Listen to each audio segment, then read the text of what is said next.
All right, everyone, we're going to go ahead and get started. Thank you for coming today. For those of you who are watching this online, we'll be having a series of QR codes for our in-person and our online participants. So if you haven't yet had a chance to fill out the pre-training survey, the QR code is on the screen as well as the URL. Just take a couple minutes. But as we get started, I just wanted to welcome everyone. This is an event sponsored by the Student Support Committee, and we have representation from all the different programs. So we'll have employees here as well as students. Could be the students from nursing, PTA, radiography, community health, nurse anesthesia, healthcare business, or even EDD students. So this is an event open to everyone. For students who are wanting to use this event for one of your IPE credits, it is approved for either knowledge or community. So not both, but you can pick which one of those best fits what you still have remaining to complete in the course. And certainly, once you have finished all of your IPE events, we still hope that you'll come to all of these different types of workshops and presentations that we have throughout the year so that you can learn a lot of important information that will help you professionally in your healthcare career. But typically we learn a lot of things that assist us personally in our own growth and development as well. So with that, I'm going to introduce Jenny. Many of you know Jenny Kissinger is one of our 2 counselors on campus, and then she'll introduce our speaker for the day. So thank you, everyone. Hi, I'm Jenny Kissinger. I'm here to introduce Antoinette Francois. Her and I work together in the OCC. She works for the OCC and we have a partnership with them and we work on prevention on college campuses. So she is awesome. So take it away. Thank you, Jenny. And thank you, Sarah. Yeah, if you haven't yet, just pull this up, the QR code, and start this pre-training survey. All of these just help us track data, and help us learn how to make this training better and suitable to all different types of demographics. So I'll give you a few minutes just to do that.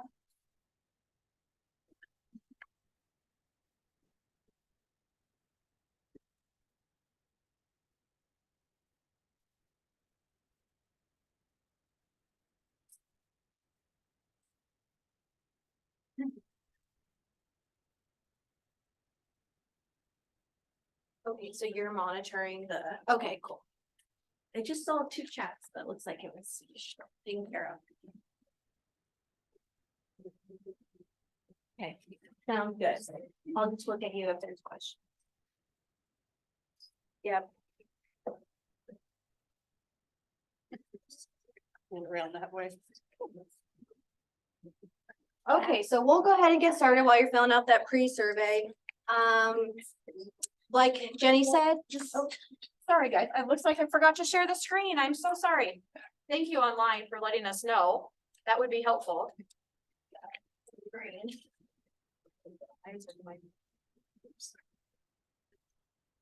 do you want to back up to that for 1 second while you talk about the agenda, the QR code? No, it's okay. That's fine. Yeah, great. So we should be good. Okay.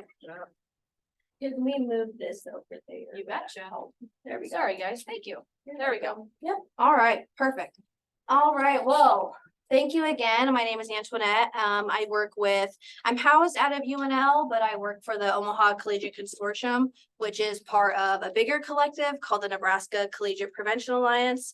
The NECPA, it's a lot of acronyms, lots of different terms. Basically, we're a collective that works with institutions across Nebraska. I specifically work with institutions out of Omaha. So that includes like Bellevue, UNO, Creighton, College of St. Mary, MCC, and maybe one or 2 other ones. There's 7 of us. So Clarkson is part of that, which we're really grateful for, this partnership that we have. So today we're going to do our bystander intervention training. It's called Challenge to Silence. We're going to talk a little bit about who we are, some statistics, talk about some definitions and alcohol expectancies, and then kind of wrap up with some interventions and scenarios. I am kind of curious. I know Jenny said, or Sarah said that there are different departments here. For the students in the room, I'm wondering what you all are studying here. So if you just want to, I know it's very healthcare related, so if you just want to shout it out. Healthcare leadership and education. Nursing, yeah. Nursing. Awesome. Okay. Well, I think you all will be able to find something from this training that will be helpful towards your career.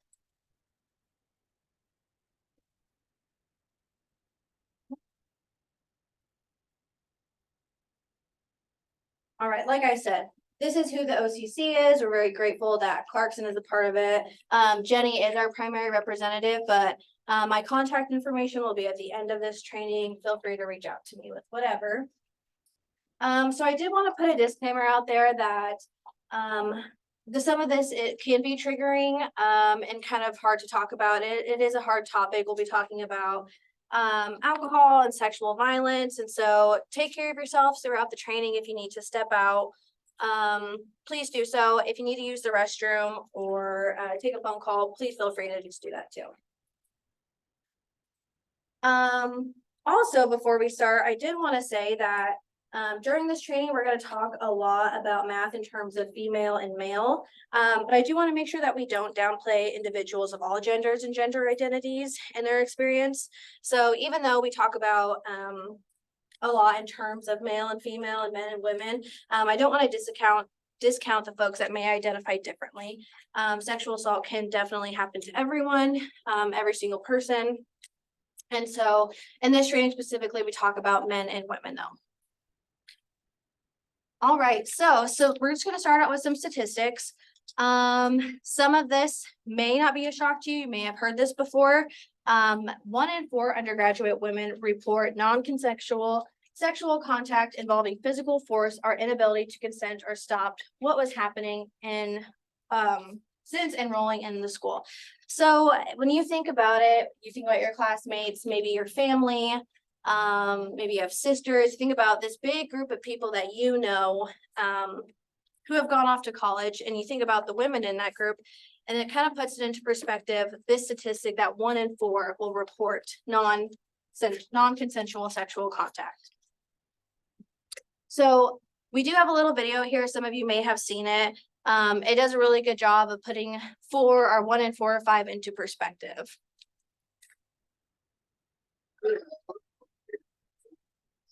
That's as good as it gets. Oh man, I've never had a more fun level like that.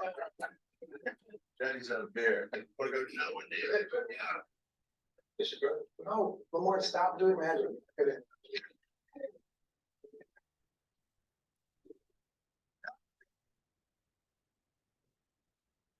That's not a bear. You're a little bit weird. Oh, that's just a big, angry, hungry bear. Just pretend it's not there. Oh, really? Man, it'll just go away? What are you talking about? No, I don't think it's going anywhere, but I don't know what to do about it, so I just ignore it. So it's not dangerous, right? If I'm dangerous, it's a bear. Well, you know, it's not gonna eat all of us, it only eats like 1 or 5. I said only 1 in 5. That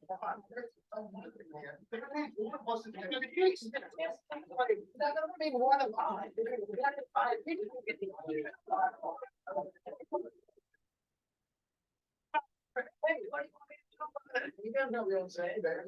That's not a secret. A bear will be a bear. So it's like a bear. It's 20% of the people who come here. I said 1 in 5. Yes, it's 20%. No, it isn't. It's 1 in 5. You math nerd. Did you want to get rid of this thing? Or at least warn us that there is a bear in the other room. Man, we gotta look out for each other. What are you doing? Hey, what happens between you guys and the bears? I don't want to. How is this none of your business, man? 1 in 5 people are gonna get attacked by this bear.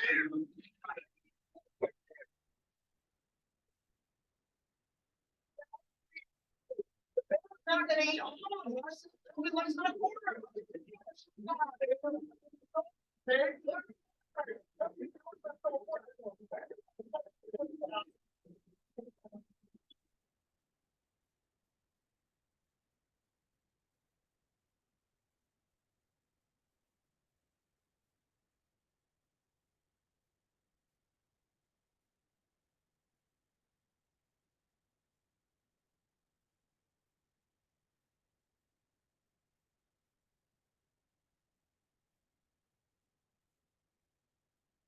So have any of you seen that before? Yeah, it does a great job. It takes kind of like a humorous approach, but it's really just meant to highlight the importance that we all need to feel, and just that we all need to take care of those around us. We all have a certain responsibility to say something when we see something. So before we go on to the next one, I'm curious, maybe you know the answer to this, maybe you don't. Would you say that you think that more women know or don't know their attacker from the statistics? No. Yes, that's good. 85% of college women who were sexually assaulted reported knowing or recognizing their attacker. So when you think about this, you know, if they know this person, then there's a big chance that someone maybe saw a type of interaction between these two people where maybe one person was uncomfortable. So that again, it just highlights the importance of this training of bystander intervention, and the role that we all play in these scenarios. Unfortunately, alcohol is a big factor contributing to sexual assaults, although no level of intoxication should be a reason for someone to be assaulted. It does play a role, and it's definitely something to be aware of. Alcohol was a factor in 80% of sexual assaults. Unfortunately, and I don't know if you all knew this too, but less than half of survivors report the assault to a program or resource. And then if you just want to throw out some numbers, what percentage of survivors do you think report this to the police? Anyone have any guesses? So this is less than half just going to like a resource. So this could be like a counselor or a friend or a family member. What percentage of survivors do you think goes to the police to report this? 10%. What was that? I heard a few things. 25. Okay. So it's actually 10% are reporting it to the police, which is really a sad number. We're gonna go into some definitions now.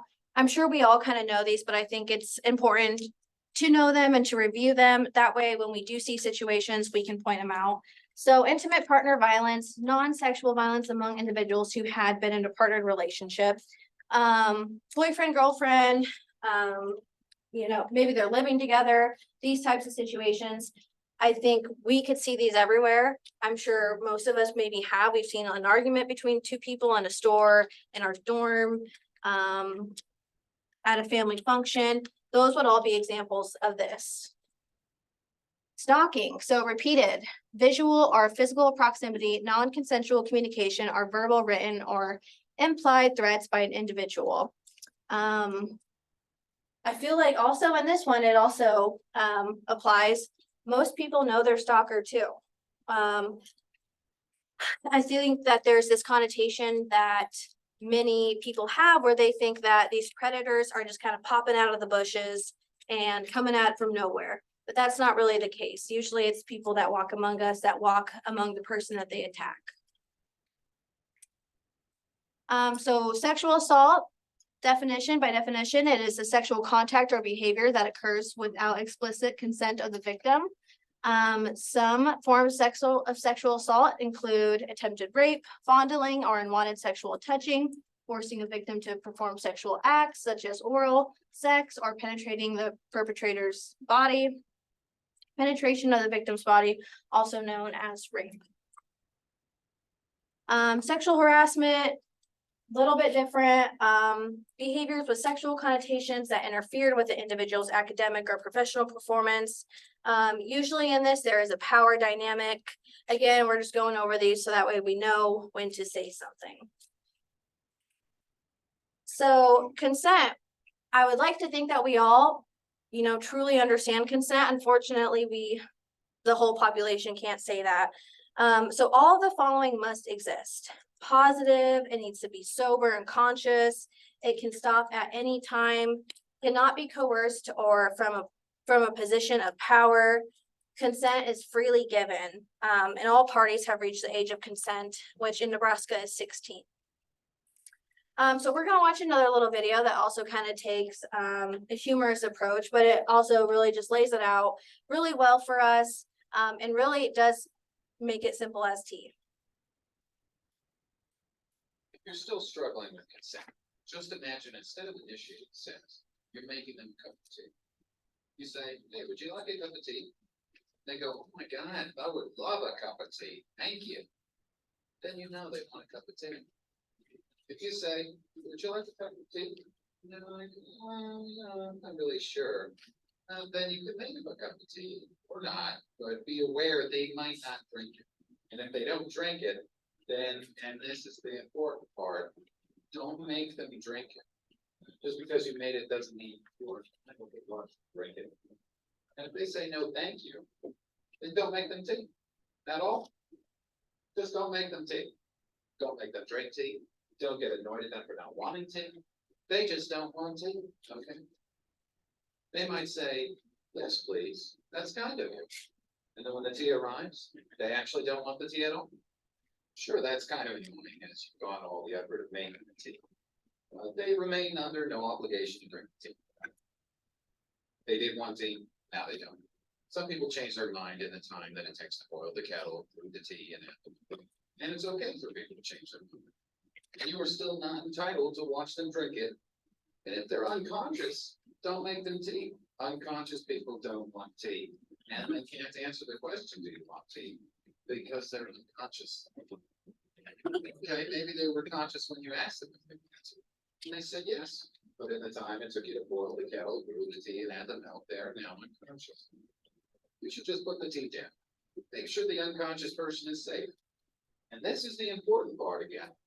Don't make them drink the tea. They said yes then, sure, but unconscious people don't want tea. If someone said yes to tea, started drinking it, and then passed out before they finished it, don't keep on pouring it down their throat. Take the tea away. Make sure they're safe, because unconscious people don't want tea. Trust me on this. If someone said yes to tea around your house last Saturday, that doesn't mean they want you to make them tea all the time. They don't want you to come to their place unexpectedly and make them tea and force them to drink it going, but you wanted tea last week. Or to wake up to find you pouring tea down their throat going, but you wanted tea last night. But if you can understand how completely ludicrous it is to force people to have tea when they don't want tea, and you're able to understand when people don't want tea, then how hard is it to understand it when it comes to sex? Whether it's tea or sex, consent is everything. I'm going to go make myself a cup of tea. So had any of you seen that video? Curious, yeah, okay. So consent doesn't have to be awkward or weird, and so we're gonna watch another video about consent. And I really like the way that they explain this as more as not an awkward conversation, but about a conversation about respect.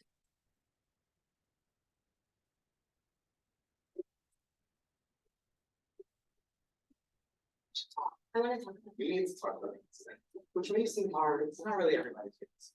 It's really a sexy word. All the other things go on. It's like we're getting something noted. It sounds very fun. Sign here, here, and here. Something you're gonna do. But we should be talking about it. Is this And initially 3 times here. is the wrong way to think about it. Consent is more than just a legal term. It's not a box to check or something to get out of the way. It's about respect and listening. It's communicating openly. And it's not having sex. I'd like to talk about that. Really good sex. I hope we talk about that. And we will. But first, let's get some things clear. Consent means you have ownership over your own body. You have agency all the time. And nothing can ever change that. It's not what you wear, not what you've been drinking, Or where you are or what time it is. nothing. Consent is something that you always share. You always have the right to choose. Just because you give consent to one thing, doesn't mean that something has full reign of your body. And you can always change it. If you don't like what's happening anymore, it's peace now. You don't like anyone. It's okay to say no to some things, yes to others. Communicating ensures that everybody is safe and feels respected. It's also the key to good sex. Sex. Good sex is great. You feel good about it the next day Clouds opening up. and the day after. Leave you to the other person. I'll do it again. I'll do it again right now. So how do we do? How do you know you have consent? You have to pay attention. Sometimes it's verbal. Yes. No. Those are pretty clear cut. Sometimes it's physical. You're really vibing. It's Returning loving touches. each other. Reciprocate. Communicate with your partner, We're partners. right? Communicate with them about what you like or don't like. How are you feeling? How are they feeling? Do they seem conflicted, uncomfortable, or tense, or even scared? Then check in. And if you're not sure, Is this okay? Can I do this? If not, they'll be glad you asked. That's kind of sexy, actually. Help you by being clear about your consent. I don't want to, well, it's right, let's stop. You don't have to get shy, worried.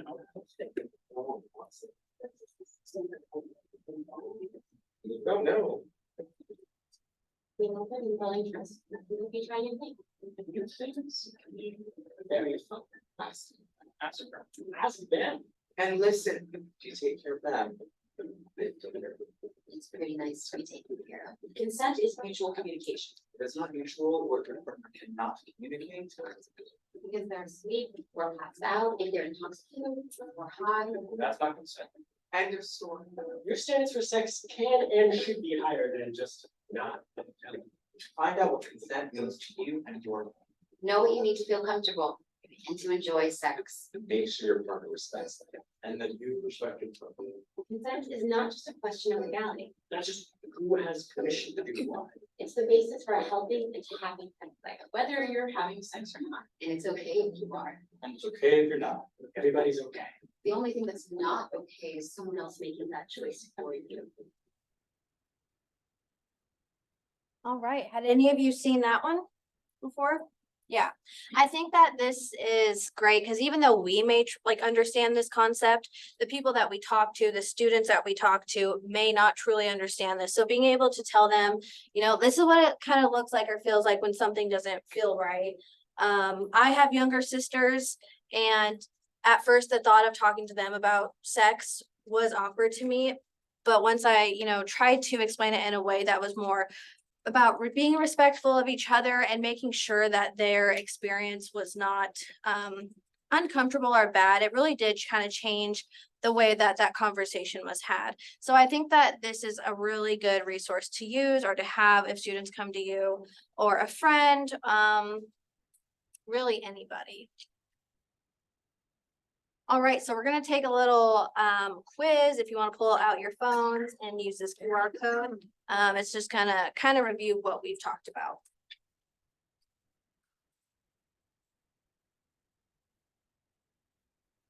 Did that not work? It's a bit muffled. Okay. When the next video plays, I'll mute myself.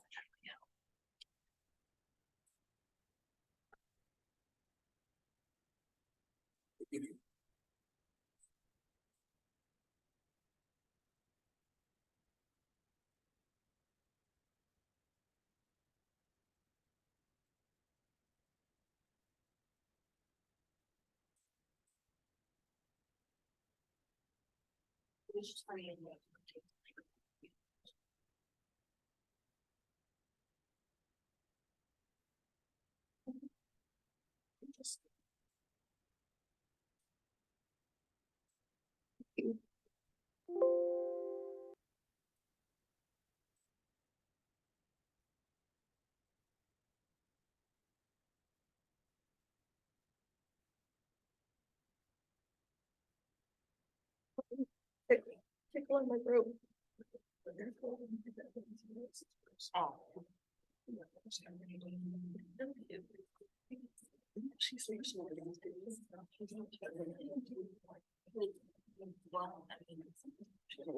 Yeah. So as people are filling out this quiz, I want to take a break and just kind of check in. Maybe see how we're doing. So far, we all good? Any questions, concerns? So as the bystander, what is maybe a situation that a student or you yourself or just somebody in public could be a bystander in a situation where maybe someone isn't giving like clear consent and you can physically see that? Any of you think of a situation?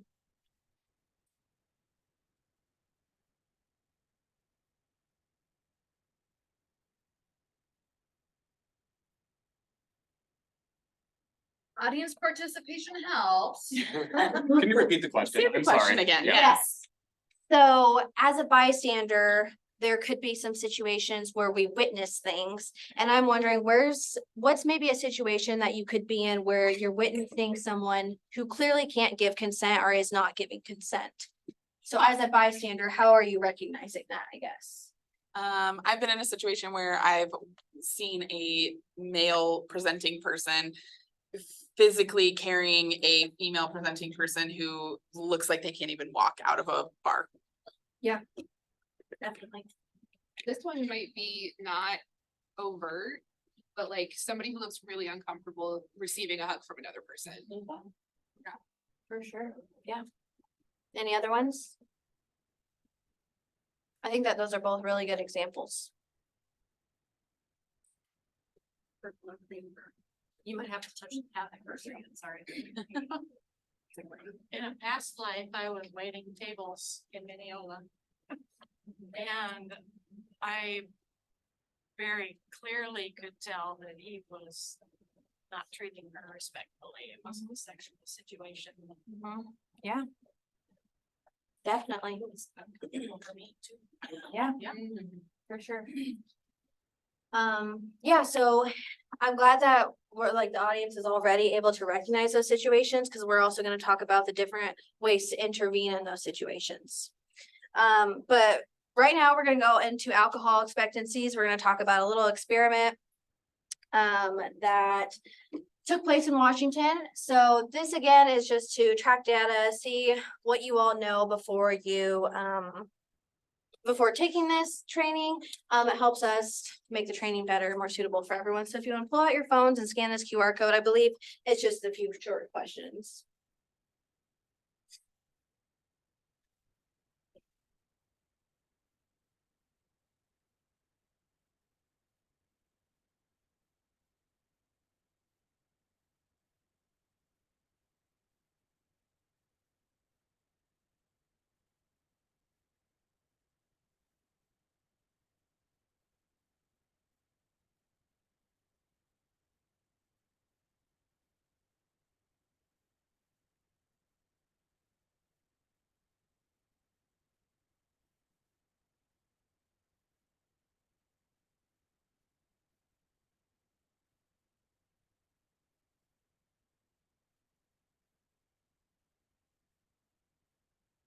All right.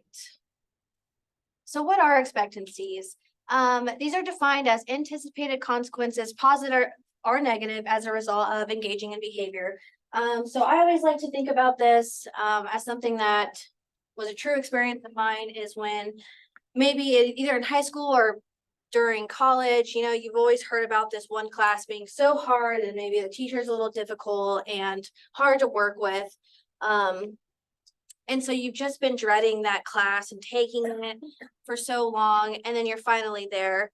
Probably as soon as you walk into that classroom, the expectancy that you already built in your head is that this is going to be negative, this is going to be hard, I'm going to hate this. So chances are, no matter what happens the first time you walk into that classroom or the first day, that's going to be your experience, because you've already built that really into your head. So the same applies for alcohol, actually. And the way that you think people act when they are drunk, or what you think happens when people start drinking, that's really going to affect your true experience. So we have a little experiment here. For the people on Zoom, please let me know if you cannot hear this.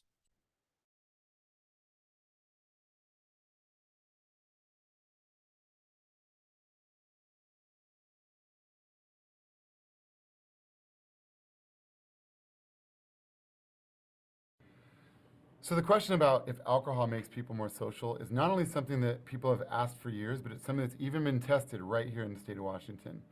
Alan Marlatt was a psychologist and researcher about college student drinking that said there are totally ways to test this. If we recruit people that are all over 21, they all do drink, and if they all sign a consent form that says, if you give me alcohol, I'm good with that.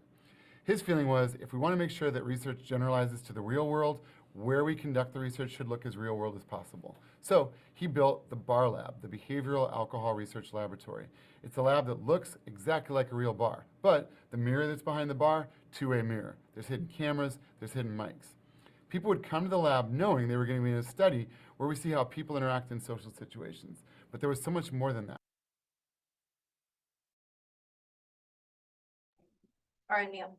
All right, so basically, like he said, they created, to do this experiment, they created a fake bar. And what you find out next is actually pretty shocking.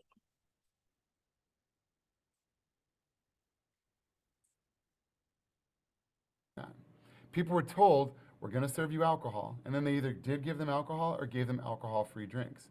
Or they said, we're not going to give you alcohol. And in fact, didn't give them alcohol, or in some cases, actually served them drinks that contained alcohol. They wanted to control for what people believed or expected and what people actually got.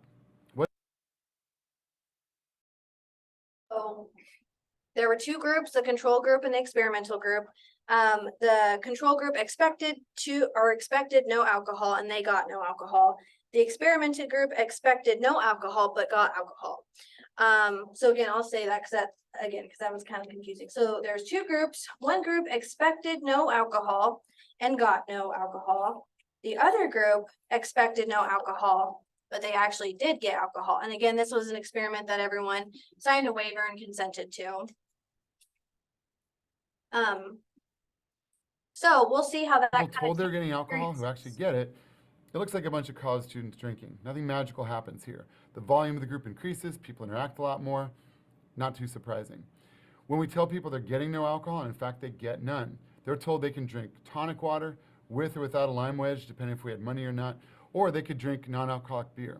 That's exactly what they get. What do we see? Also not that surprising. Really quiet group, a lot less interacting. At best, it looked like a bunch of students who don't know each other who are asked to hang out and drink water together for an hour. Where you start seeing the really surprising finding is when you tell people we're going to give you alcohol, but we give people drinks that contain no alcohol at all. They're told they're getting a vodka and tonic, just tonic water. They're told they're getting a beer, it's a blend of different non-alcoholic beers. What do we see? This group looks just like the group that's been drinking. The volume of the group increases, people are interacting a lot more, people are shoving tables together and playing drinking games with water.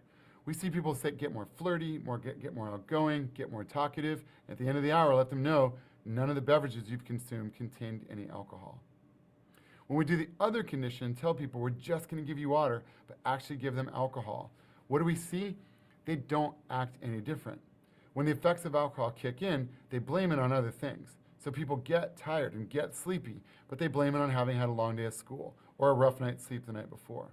Some people, when they drink, they get really flushed, get hot, but instead of questioning what's in their drink, they blame it on the temperature of the room. Some people get kind of clumsy and they're like, sorry, clumsy. But it's actually coming from the alcohol. At the end, we let them know the beverages you've consumed do contain alcohol, and everyone blows a breathalyzer to verify that.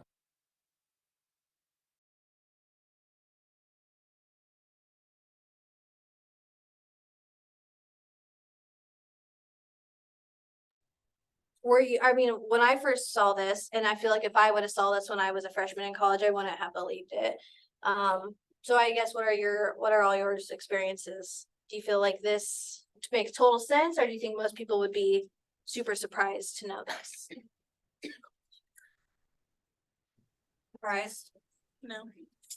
You don't think people would be surprised? Do you think maybe students would be surprised to know this? I think anybody who spent time around groups of people who are partying in whatever way would maybe have an explanation, like an understanding of this. I mean, I don't drink, so for me, I've seen this my entire life. Like I not drinking didn't mean I didn't go to bars with my friends or go to parties during college and stuff like that. And I also got louder and danced and, went to a bachelorette party last month and sang karaoke on the bus or whatever and didn't drink a drop of alcohol. You participate in the atmosphere that you are in. For sure. And you don't, alcohol is nice for some people who feel like they don't have permission to do that, to use as an excuse. But once you give yourself permission to just meet the party at the level that it's at, you don't need the alcohol to do that. I think that would be something so great for students to hear, especially students coming into college.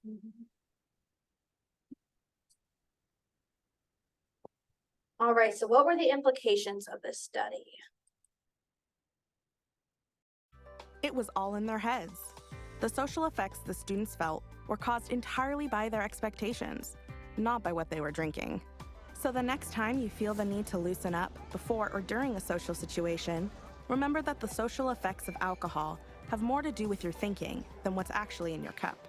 Time after time, this experiment found that when it comes to being social, it's not what you're drinking, it's what you're thinking.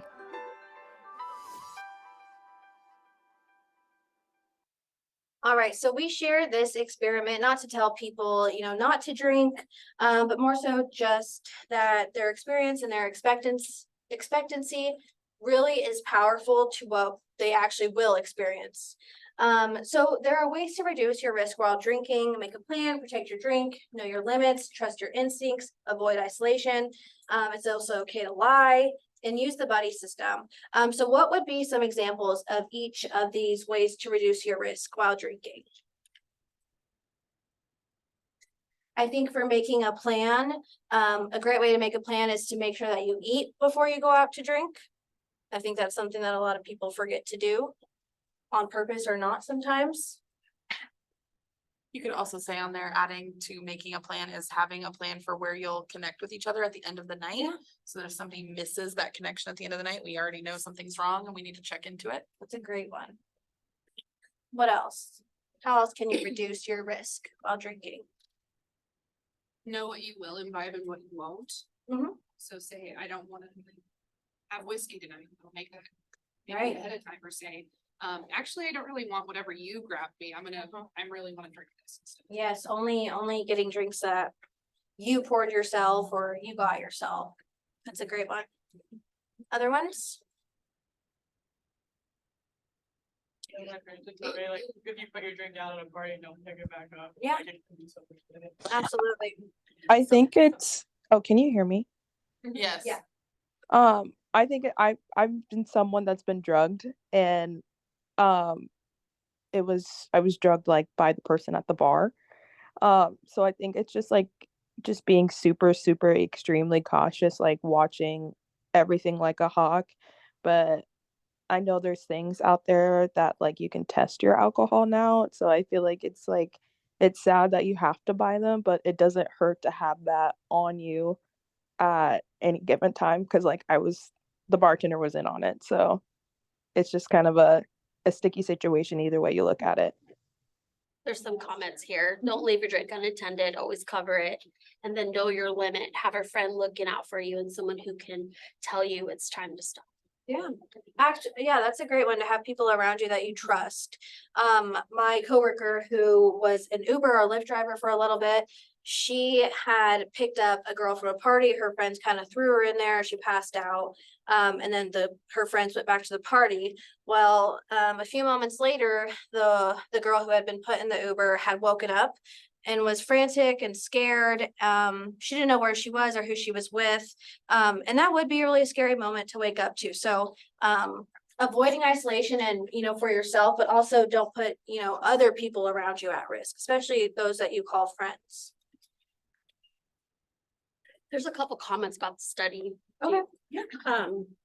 Someone said I wouldn't be surprised about the results, but I think those who saw people act out and use the alcohol as an excuse when they were in fact not under the influence at all would be extremely surprised. And then another said, it's interesting because students think they need alcohol to have fun when they don't. I feel like people are scared to put themselves out there, so they use alcohol to sort of give them the courage to do so. For sure. That's about that study. Absolutely. Thank you for the comments on that. So some signs of an alcohol overdose. This is obviously another moment where you would need to intervene as a bystander. And some of these may seem, very obvious. But some of them, it's sometimes hard to tell if, are they just acting weird because they're drunk or is something really wrong? So lapses in breathing, more than 10 seconds between breaths is an indicator. Mental confusion, obviously seizures, convulsions, vomits while asleep or unconscious and does not awaken. These are all signs of an alcohol overdose. So we're gonna watch this quick video about the Good Samaritan law, and it really does a great job of explaining why it's important to call.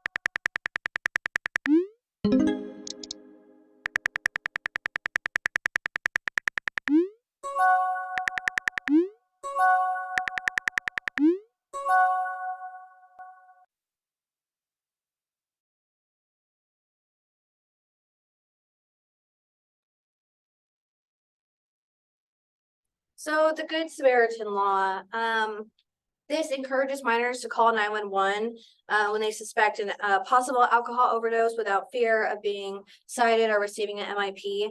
That's not to say that maybe the school won't have, some type of sanction for that. But it was created to get students or minors, people under the age of 21, to call when someone was in trouble, to prevent the risk of something worse happening. So all of these things have to happen. Make a good faith request for emergency medical assistance, remain on the scene until law enforcement and other medical personnel arrive, and cooperate with officials. I imagine that this would be a really scary moment to be in, possibly as a college student, as a friend of somebody else. If you do have to call for your friend, it is important, like it says, to cooperate with professionals or the officials. It is important to be honest with them about what that person drank so they know how to treat that person. Again, this would be scary, but knowing the Good Samaritan law kind of has your back is nice to know. All right, we're going to take a little quiz over what we just went over.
So the reason for basically all that buildup and talking about these different situations, about the different types of sexual assault and sexual violence, intimate partner violence, talking about the signs of an alcohol overdose, and kind of just about the ways to reduce your risk, is all because in those situations we are and we will be bystanders.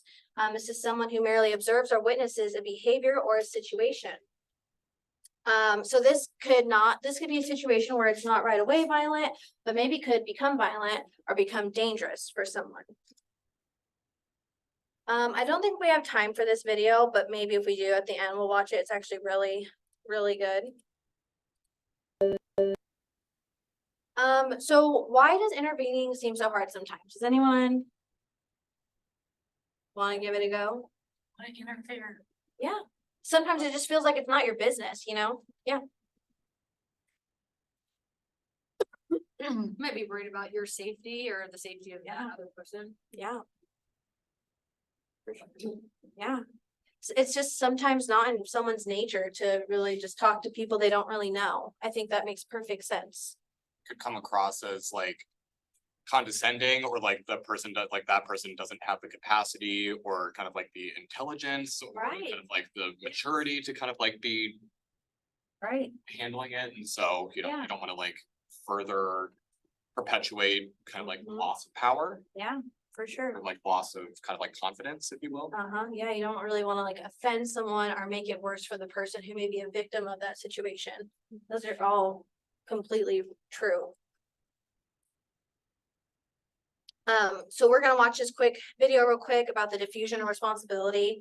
And then we'll get into some different ways that we can intervene as bystanders for all different types of people. So we'll watch this real quick. Diffusion of responsibility. Diffusion of responsibility occurs when people who need to make a decision wait for someone else to act instead. The more people involved, the more likely it is that each person will do nothing, believing someone else from the group will probably respond. Psychologists John Darley and Bibb Latané set up an experiment where a distress call made it appear that a person nearby had suffered an injury. When subjects heard the cry and thought they were the only ones who heard it, 85% of them helped. But if subjects thought there was another person who heard the call too, only 62% helped. And if subjects thought that 4 other people also heard the cry for help, just 31% took action. Diffusion of responsibility makes people feel less pressure to act because they believe, correctly or incorrectly, that someone else will do so. And when we don't feel responsible for a situation, we feel less guilty when we do nothing to help. So, in this way, diffusion of responsibility keeps us from paying attention to our own conscience.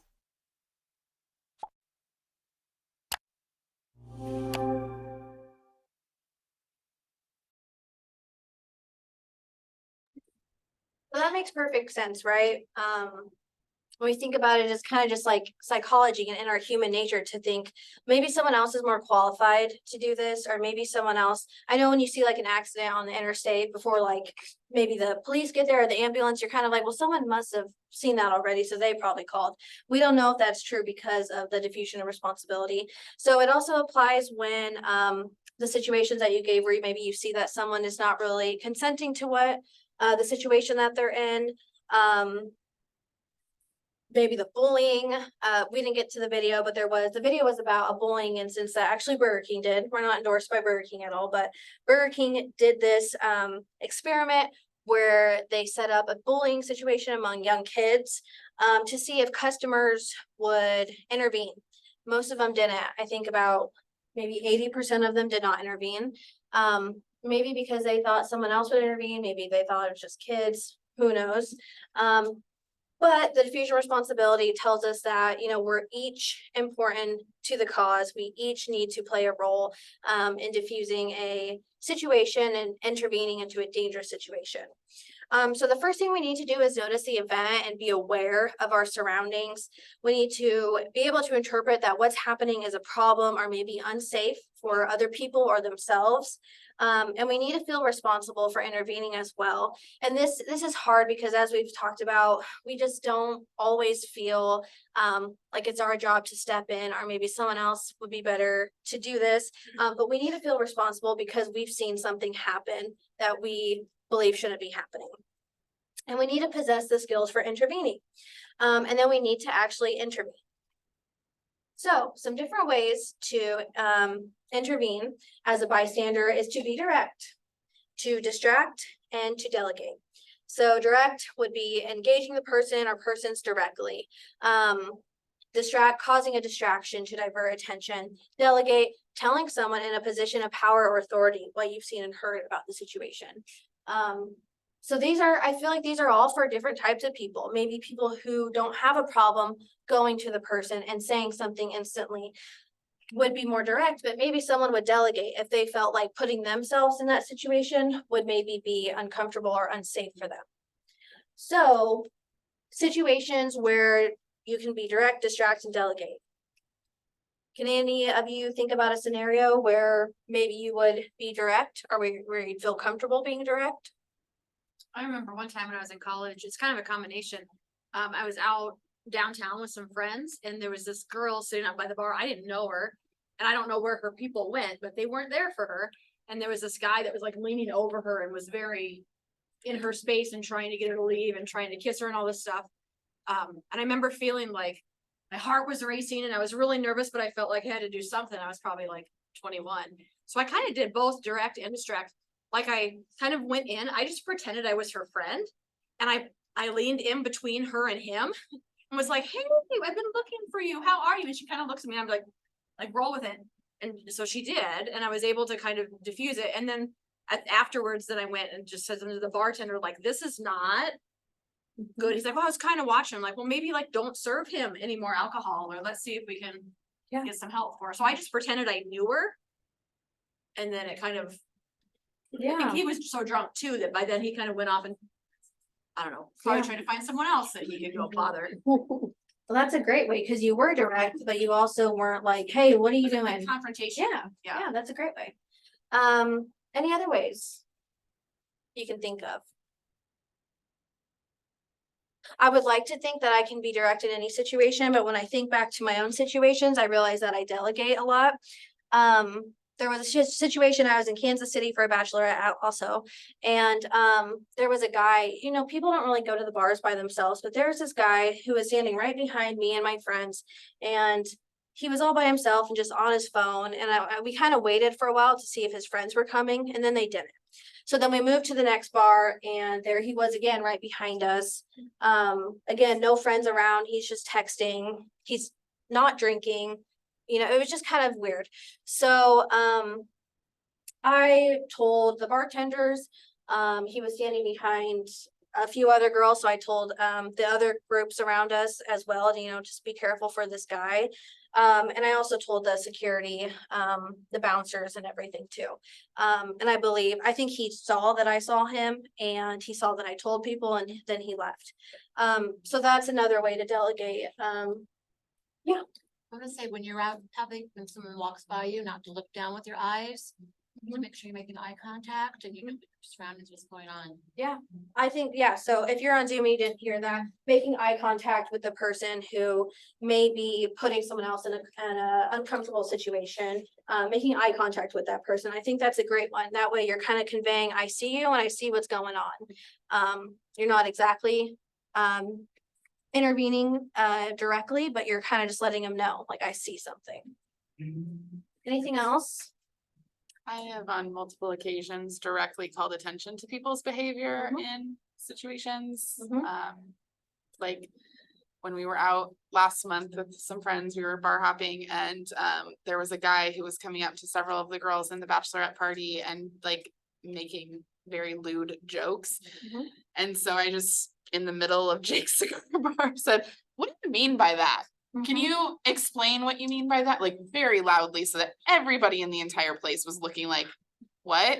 And he was so embarrassed by the idea that somebody was calling him out for his disgusting conversation topic, that he just left immediately. It's like, That's things such like a that. good way to do it too, because you're not, I'm sure, you know, sometimes those people want to hear, you're gross, like you're a pig, but being like, what do you mean by that? Like, what does that even mean? Like, I think that's a great way. And it's also really, it is really embarrassing for him. Like, what are you doing here? So yeah, those are all really great ways. Pretending to trip to de-escalate maybe a fight or something like that. Any of these really would be really good ways to do this. And I'm sure we all have done all three of these, and we probably didn't even really realize it. So I think the good thing too is you can take those same skills and use them in different situations. So like if you got, like I talk with my kids a lot about bullying and how they can do things where it gets sticky sometimes is like with domestic violence situations in public where you really aren't sure what to say or not because you don't want to make things worse. But I think those 3 Ds are really good. Like they give you options in the moment of how you can choose to respond. for sure, yeah.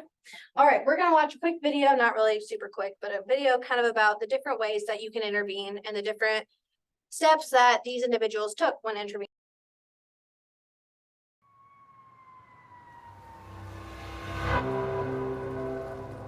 We never think that terrible things will happen to us. Transporting one to Sibley Hospital for alcohol poisoning. Or to the people we know.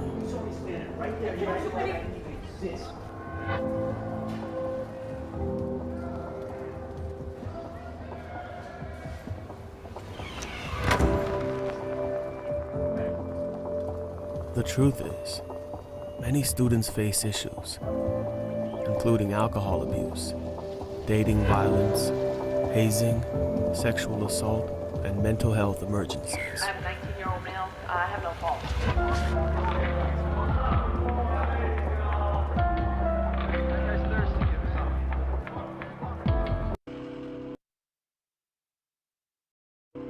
Will you step up? First, notice that something is happening. Know what's going on around you. Second, recognize that something is wrong. If something doesn't seem right, it probably isn't. Third, take personal responsibility. If not you, then who? Fourth, know how you can help. There are lots of ways that you can intervene. Finally, step up to help using one of the 3 Ds. Direct, delegate, or distract. You could be the difference.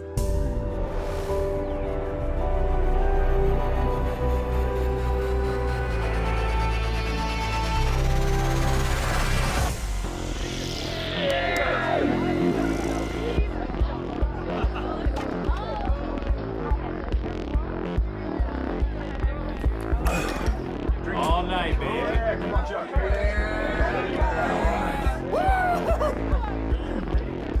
Who's next? Who's next? Come on. Come on.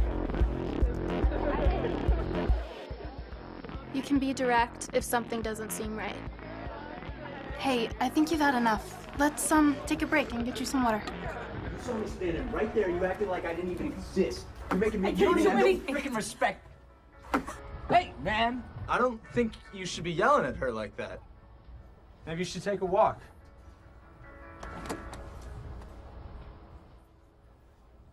Are you all right?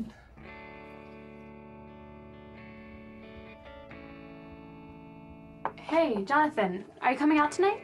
No, I don't feel like doing anything. Or seeing anyone.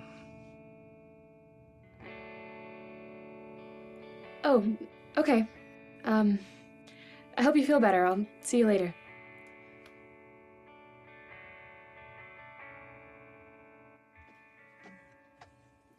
If you don't feel comfortable, or you don't know what to do, you can delegate. Ask someone else to get involved. Hey, can I talk to you? I'm really worried about Jonathan.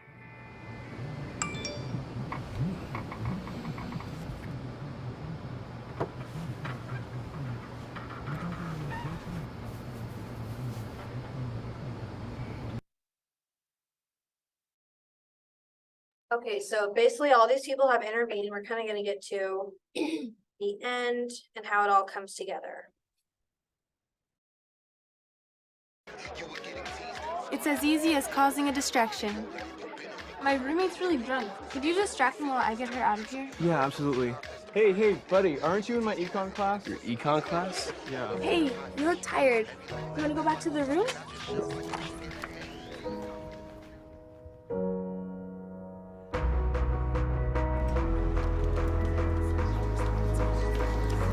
You can be the difference.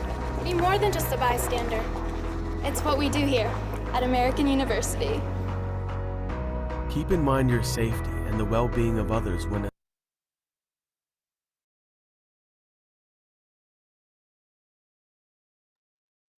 So that video did a great job of the different ways that you can intervene. It doesn't always have to seem so confrontational like others have said. It doesn't have to seem so direct. It could be that simple distraction. Aren't you in my class? Or don't I know you from somewhere? You're kind of just telling that person, like, I see you, I see what's going on here. And as you could tell, the guy didn't try to be like, wait, where is she going? You know. So few more things. I know we're running short on time. Usually the very first person that someone tells about a assault that's maybe happened to them really influences the way the rest of that person's experience goes. If that first person doesn't believe them, if they say something like, well, what were you wearing? Or were you drinking too much? Are you sure he meant it or she meant it like that?